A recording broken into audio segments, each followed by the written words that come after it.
புதிதாக பொறுப்பேற்று விளையாட்டு வீரர்களை வாழ்த்துவதற்காக வருகை தந்திருக்கின்ற மதுரை மண்டலத்தினுடைய தொழிற்சங்கத்தினுடைய மண்டல செயலாளர் குசுலை ராஜாங்கம் அவருடைய தலைமையிலே வருகை தந்திருக்கிற நம்முடைய தொழிற்சங்க நிர்வாகிகள் அனைவரையும் வருக வருக என்று வரவேற்று இந்த விளையாட்டு வீரர்களை நாம் கௌரவிப்பதிலும் ஊக்குவிப்பதிலும் புரட்சி தமிழ் ஐயா எடப்பாடியாருடைய காலத்திலே, அம்மாவுடைய காலத்திலே, புரட்சி தலைவர் காலத்திலே அனைத்து இந்திய அண்ணா திராவிட முன்னேற்ற கழகம் தான் என்றைக்கும் முன்னணியிலே இருந்திருக்கிறது.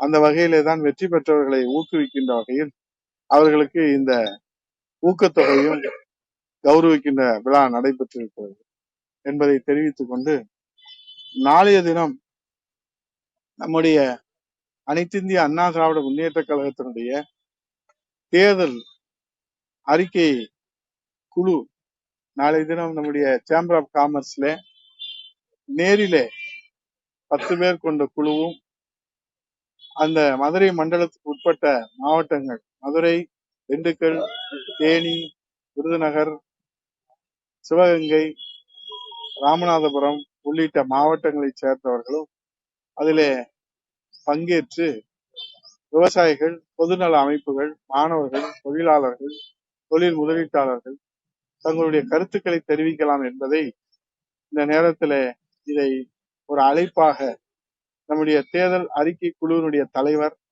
மாண்புமிகு முன்னாள் அமைச்சர் அண்ணன் நத்தம் ரா விஸ்வநாதன் அவருடைய தலைமையில இந்த குழு அந்த மனுக்களை நேரிலே பொதுமக்கள் சந்திப்பு நேரிலே இதுவரை 6 மண்டலங்கள் நேரிலே சந்தித்த போது மிகப்பெரிய வரவேற்பு.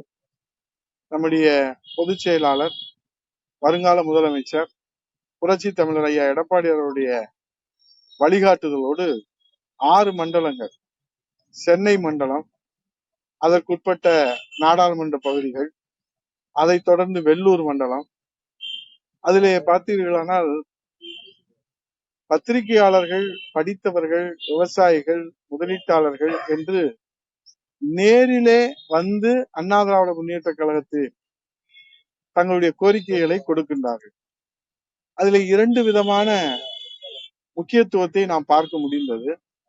ஒன்று, எங்கள் குழுவினுடைய தலைவர் அண்ணன் நத்தம் ரா விஸ்வநாதன் அவர்கள் பெறுகிற போது அந்த கோரிக்கையிலே அண்ணா திராவிட முன்னேற்ற கழகத்தின் மீது ஒட்டுமொத்த தமிழ்நாட்டு மக்கள் வைத்திருக்கிற நம்பிக்கை தெரிகிறது. ஏனென்று சொன்னால் 38 நாடாளுமன்ற உறுப்பினர்களுடைய திமுக கூட்டணியிலே இருக்கின்றார்கள். கடந்த நாடாளுமன்ற தேர்தலுடைய வாக்குறுதி இது. ஏறத்தாழ 100 வாக்குறுதிகளை கொடுத்திருக்கிறார்கள். கூட்டாட்சியிலே தொடங்கி அவர்கள் மத பாதுகாப்பு நல்லிணக்கம் என்று மொழிக் கொள்கை, மத்திய அரசு அலுவலகங்களில் தமிழ் அலுவலக மொழி, உயர் நீதிமன்ற வழக்காட மொழியாக தமிழ், நீதிபதி நியமனங்களில இடஒதுக்கீடு, ஈழத் தமிழர்கள் நலன், தமிழர்கள் இந்தியாவின் தூதுவர்களாக நியமனம், கச்சத்தீவு நிர்வாகம் என்று 100 கோரிக்கைகள். இதை நம்பித்தான் 38 நாடாளுமன்ற உறுப்பினர்கள் திமுக கூட்டணியில அன்றைக்கு தமிழ்நாட்டு மக்கள் வாக்களித்து வெற்றி பெற வைத்தார். ஆனால் வாக்களித்த மக்களுக்கு இன்னைக்கு கிடைத்தது ஏமாற்றம்.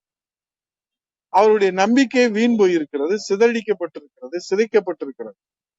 ஆகவேதான் அண்ணா திராவிட முன்னேற்ற கழகத்துடைய தேர்தல் அறிக்கையிலே நம்முடைய கோரிக்கை இடம்பெற்றால் அதை புரட்சி தமிழர் ஐயா எடப்பாடி அவர்கள் அம்மாவின் வழியிலே, நம்முடைய புரட்சி தலைவருடைய வழியிலே நிறைவேற்றி தருவார்கள் என்ற நம்பிக்கையோடு இன்றைக்கு அந்த தேர்தல் அறிக்கை குழு இடத்துல அவருடைய கோரிக்கைகள் எல்லாம் கொடுக்கின்றார்கள். அதிலே நாம் பார்த்தோமானால் மாநில அளவிலே நிறைவேற்ற வேண்டிய கடமைகள் இன்றைக்கு கோரிக்கைகளாக நிறைய வருகிறது.